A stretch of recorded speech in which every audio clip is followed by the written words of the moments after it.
Banana Island, an artificial island off the foreshore of Ikoyi, Etusa, Lagos, Nigeria. It's often called Billionaire's Haven, a place where the most expensive and luxurious mansions are situated in the country. Actually, the initial concept for this space was to attract industrial and commercial attention to the country. But looking at it critically at the moment, it has failed to achieve this, as there are only 2 international firms on that island: Airtel India and Etisalat UAE. Well, you can also add Ford Foundation to that list. A plot of land in Banana Island could cost hundreds of millions of naira, and to rent an apartment is in the millions of naira as well. What about a beat-up property on that island? This sells for billions of naira, sometimes in dollars. So, what happened? Now our story. This is based on the man who conceived the idea of Banana Island. He started the work, but was never allowed to bring his ideas to fruition, as it was mago-ishly taken from him. Chief Ado Adedeji was born and brought up in the then western region of Nigeria. A young visionary, academically astute and driven by success, he left the shores of the country for England to study civil engineering at the University of London. As he worked abroad, he continued studying and acquired qualifications in business, project management, design, and planning. His intellect was admired by all as he worked for a variety of major firms in Europe and the US, contributing to those economies before starting his own company. Now, let's fast forward to 1970. The Nigerian Civil War is over, the country is rebuilding, and Lagos State created from the Western region. Chief Adebayo believes investing his ideas and finance in the country is the way to put it on the world map of trade. Unfortunately, this is when things begin to get sour. He acquires land in the present Maroko area with the plan to create a Wall Street-like community, a commercial hub for West Africa and the continent. As he is at the beginning phase of the project, up comes the then military governor of the state, the late Brigadier Mobolaji Johnson, on his cleanup mission, confiscates the land and project stalled. Chief Adebayo goes to court, and 10 years later, with the civilian governor Lateef Jakande now in charge of Lagos State and Shehu Shagari president of the country, he gets reprieve by the federal government. He cannot go back to Maroko, as it is now a built-up slum, and opts for a lagoon as compensation. This was happily given to him since the government believed he could do nothing with it. They could not see what he saw. At this point, his second son Remy was born. We continue this tale as told by Remy, former US Navy SEAL, writer, filmmaker, and Hollywood star. My dad, he was a genius. He was a visionary, entrepreneur, philanthropist, multimillionaire, you name it, he did it. He was one of the first black men on the board of the World Trade Center in New York City. He was one of the first black men on the board of the British Financial Planning Council in the UK. I mean, the dude was a genius. But my dad, knowing how rich Nigeria was in resources and is in resources, you know, he wanted to create like a Nigerian Wall Street. like an African Wall Street, a financial sector that people from around the world could come to and do business in Africa. And so in the 1970s, he bought a massive plot of land called Marico, still exists to this day. And that's where he was going to build his Wall Street. He bought it for £8 million in the 1970s. That's a few bucks. That's a lot of money, yeah. And that Marico was taken from him. Fast forward, he went to court with the Nigerian government. The federal government said to him, all right, what do you want for compensation? We're not going to give you Marico back.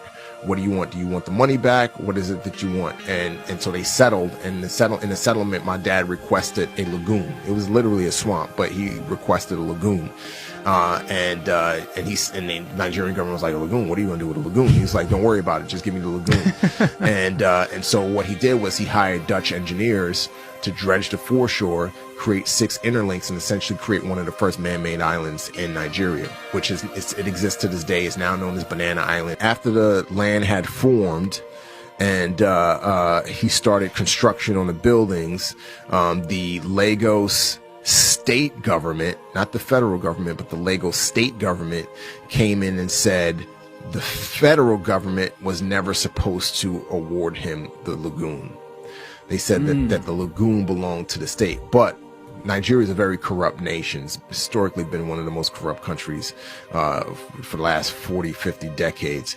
And they conveniently waited until the land had formed and until construction started, the building, to come in and say, that belonged to us. I hope you are not surprised that the land was taken away from him again. As I can assure you, their eyes lit up with greed after seeing the plan and the dredged land from phase 1 of the project. The plan from the mind of this brilliant man for what was called Lagoon City was an aesthetic design comprising the Twin Towers similar to that at the World Trade Center in the US, to stand as an iconic view for trading in Africa. There were also units for subsidiaries, major firms, and hotels, as well as a city airport. It is also worthy of note that this was a vision conceived long before the London Docklands development, London City Airport, Dubai's Palm Island, or Hong Kong's Chek Lap Kok Airport. As you would expect, the subsequent developers did not have the same vision. Hence, we are principally interested in maximizing the yield of the land at the expense of the aesthetic, innovative design foreseen by Chief Adebayo Adeleke. Consequently, the land was filled in to create a banana-shaped island with no international, I repeat, no international iconic architectural nor business image. What a loss. From a design that would have made Nigeria one of the hubs of world trade with countries trading in Naira, to one where, so sad. Purchase your tracks today. Now, while this Banana Island case was in court, Chief Adebayo dies in bizarre circumstances. Let's listen. The autopsy showed that he was given bad medication. He was bitten by a dog. Went for a walk, super stressed out. In Nigeria, yeah, super stressed out. Went for a walk, and that's what he would do to clear his mind. Neighbor's dog on the compound next to us broke free. My dad had done these walks a bunch of times. Never happened. Dog broke free, slid through the gate, bit him. Right. So my dad naturally, he went to the doctors. Right. I want to say the next day. and got medication to treat, I think it was supposed to be like anti-rabies, like prophylaxis, I can't remember, but some type of medication. Didn't take the medication right away. Flew to Germany real quick because he had friends and lawyers and stuff in Germany. Did something out there in Germany. Flew from Germany to New York. Was out there for a couple days. And then he went. My mom told him, "You need to take the medication." He wouldn't take it. He didn't take it. He's like, "I'm gonna wait till I get back home." Gets back to Nigeria, takes the medication, and goes to go take a bath. Never comes out. So medications. He just had a reaction with the. No, it was essentially poison. Yeah, because my dad, he was very connected in Nigeria. He was connected to politicians. He was connected to the Oluwolu, which is considered like the king of the Yorubas. He was connected to generals. He was connected to a lot of people. My dad was a very, very driven person. And again, he wanted to create the island because he felt in his mind, if I create something where there was never something, no one could ever come in and say it's mine, because it never existed. Right. And so he thought he had bulletproofed this island. He bulletproofed this dream of his. And in reality, there's a saying in Nigeria, if you fight corruption, it'll fight back because Nigeria is so corrupt. And so when they found a loophole and did what they did, they knew that come hell or high water, my dad was going to fight tooth and nail to get it back. So they killed him. So essentially they killed him. Pity. How have we allowed such a mind not to contribute his maximum to his country? Sickening. Such persons should have their face on the Nigerian naira rather than the ones that will say things like this. In actual fact, what it is a northerner first. If you can't get a northerner, then we take an expatriate like yourself on contract.